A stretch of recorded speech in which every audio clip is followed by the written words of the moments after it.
주님께서 부활하신 날 밤에 모여 있었던 제자들에게 주님께서 찾아오셨습니다.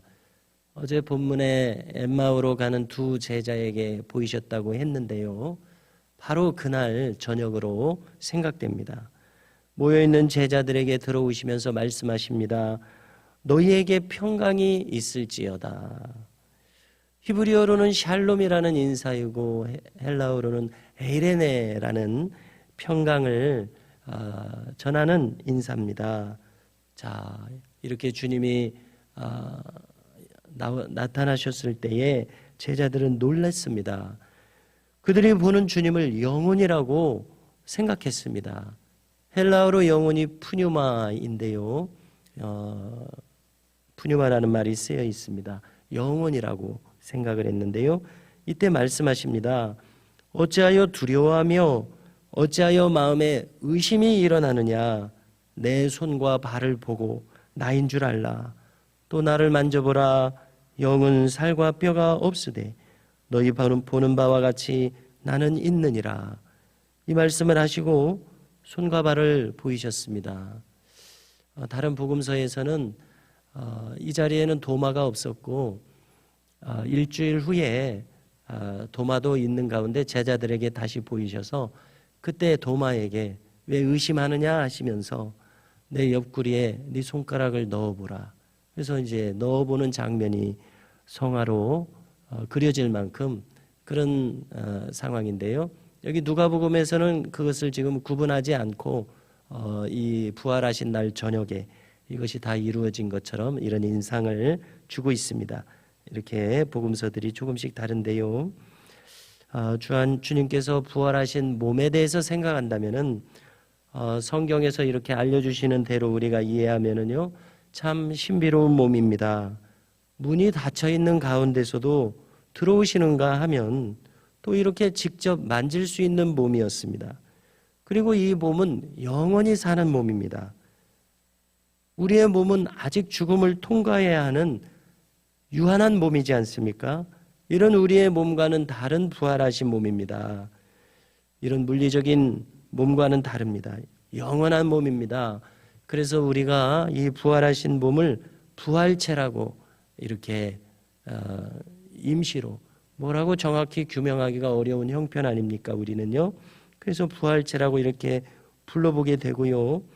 그리고 이렇게 부활하신 주님을 우리는 부활의 첫 열매라고 부르고 있습니다. 그래서 마치 고구마 줄기를 뽑아 올리면은 고구마가 하나만 있는 것이 아니라 고구마가 이렇게 드러나서 줄줄이 매달려 있는 것처럼 우리는 부활하신 주님을 따라서 줄줄이 똑같은 몸으로 부활할 것을 오늘 이 성경을 통해서 알게 됩니다. 믿게 됩니다.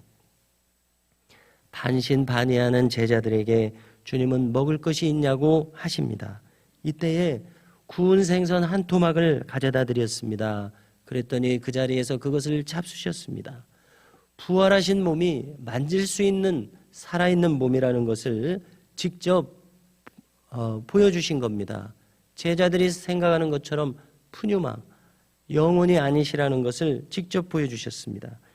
그리고 이어서 제자들에게 다시 성경을 풀어서 말씀하십니다. 구약 성경에서 예수님에 대해서 기록된 모든 것들이 다 성취되어야 한다고 말씀하셨는데 바로 이 며칠 전에 십자가의 죽음과 오늘 부활한 일을 통해서 성취되었다. 이걸 설명하시는 겁니다. 자, 여기서 모세의 글과 선지자의 글과 시편에서 나를 가리켜 말씀했다. 이렇게 이야기하시는데요. 조금 풀어서 생각하면 모세오경은 히브리어로 토라라고 부릅니다. 선지자의 글은 선지서들이어서 느빔이라고 장르를 이렇게 따로 부르고 있고요. 또 시편은 시가서를 대표해서 말하는 겁니다.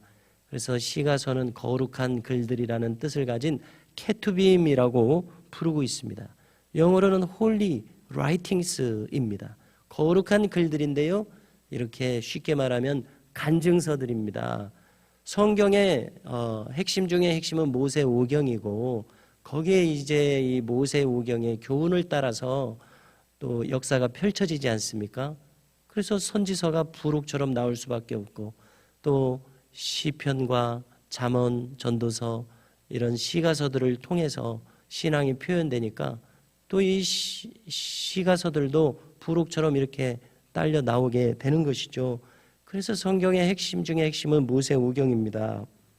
그래서 토라, 느빔, 케투빔 앞자를 따서 타나크라고 줄여서 부르게 되는데 구약 성경을 유대인들은 이렇게 타나크라고 부르고 있다고 합니다. 즉 주님이 지금 말씀하신 것은 구약 성경 전체를 지금 말씀하셨습니다. 구약 성경 전체가 십자가에 대해서 부활에 대해서 가리키고 있고 이것이 지금 성취된 것이다. 이런 설명입니다. 그리고 여기에서 그치지 않으셨습니다. 계속해서 성경을 설명하시기를 자 우리가 구약에서 발견할 수 있는 것은 어떤 교훈이 있냐면요. 이방인에 대한 선교와 구원의 계획까지 발견됩니다. 우리가 흔히 구약에 대해서 구약의 대상은 유대인으로 그칠 것이다 라는 편견을 가지기 쉽지 않습니까? 그러나 놀라운 것은 우리가 이렇게 새벽 시간들을 통해서 구약의 면면을 살펴볼 때에 구약 곳곳에서 이방인의 구원에 대한 하나님의 계획에 대해서 펼쳐져 있다는 것입니다. 얼핏 떠올린다면은 이사야서 60장 이후의 내용을 쭉 한번 보시면은요, 이방이 나를 영화롭게 하리라. 또 열방의 빛을 비추신다. 이러한 내용. 새 하늘과 새 땅이 임한다. 섬들이 나를 앙망하리라. 이러한 내용들이 이방인의 구원에 대해서 넓게 이렇게 전망하고 있는 것을 우리가 확인하게 되는 것입니다. 주님이 이걸 말씀하시는 겁니다. 우주적인 구원 계획까지 담고 있는 구약의 선교 계획에 대해서 주님 말씀하셨습니다. 그래서 47절에서 그의 이름으로 죄사함을 받게 하는 회개가 예루살렘에서 시작하여 모든 족속에게 전파될 것이 기록되었으니 구약에 기록되었다는 말씀 아니겠습니까? 이때는 신약 성경이 없는 때니까요. 너희는 이 모든 일의 증인이라 이렇게 말씀하셨습니다. 증인이란 누굽니까? 직접 보고 경험한 사람입니다. 헬라어로는 마르투스라는 말을 쓰고 있습니다. 흥미로운 것은 영어에서 순교자라는 말을 여기 마르투스에서 끌어왔습니다. 순교자를 영어로 마터라고 하게 되는데요.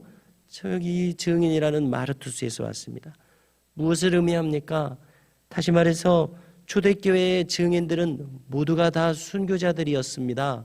주님의 12 제자들도 다 순교한 것이 고대교회 교회 역사의 전설로서 전해지고 있습니다.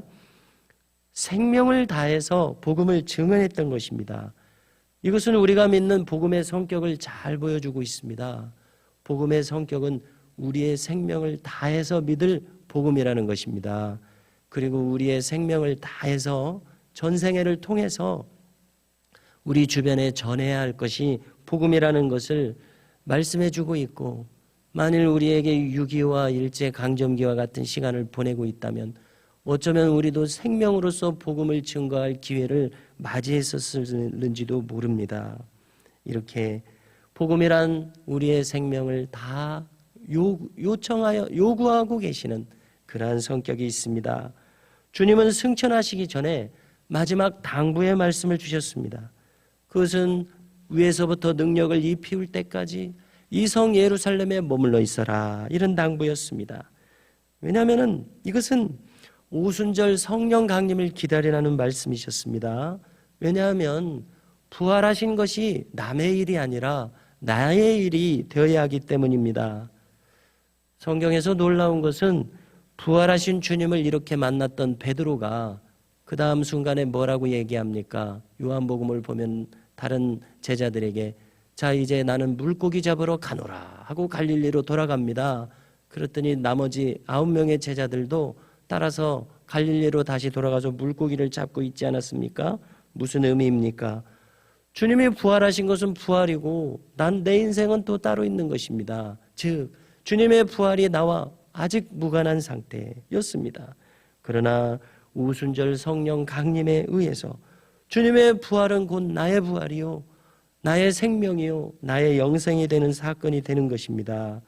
복음의 증인으로서 비로소 온 생애를 다해서 살게 하는 계기가 바로 오순절 성령의 임하심이었습니다. 부활과 영생이 곧 나의 생명과도 직결되는 나의 사건이 된 것입니다. 이것을 위해서 주님은 성령의 임하심을 기다리라는 당부를 하셨습니다. 자, 이것을 우리에게 적용해 봅니다. 우리도 마찬가지일 것입니다. 우리도 성령으로 충만한 사람이 되어야 할 이유가 여기에 있습니다. 그러므로 바라기는 우리도 우리의 속 깊이 밑 바탕에서부터 성령으로 온전하게 거듭나는 사람이 될 수 있기를 간절히 소망합니다. 이어서 주님은 승천하셨습니다. 그리고 제자들은 주님의 당부에 따라서 성전의 예배자가 되어서 성령의 임하심을 기다리고 있었던 그러한 장면으로 누가복음이 이렇게 끝나고 있습니다. 오늘 말씀처럼 우리도 바라기는 성령의 사람이 되어서 생명으로서 복음의 삶을 사는 은혜가 우리에게 계속 이어질 수 있기를 주의 이름으로 축복합니다.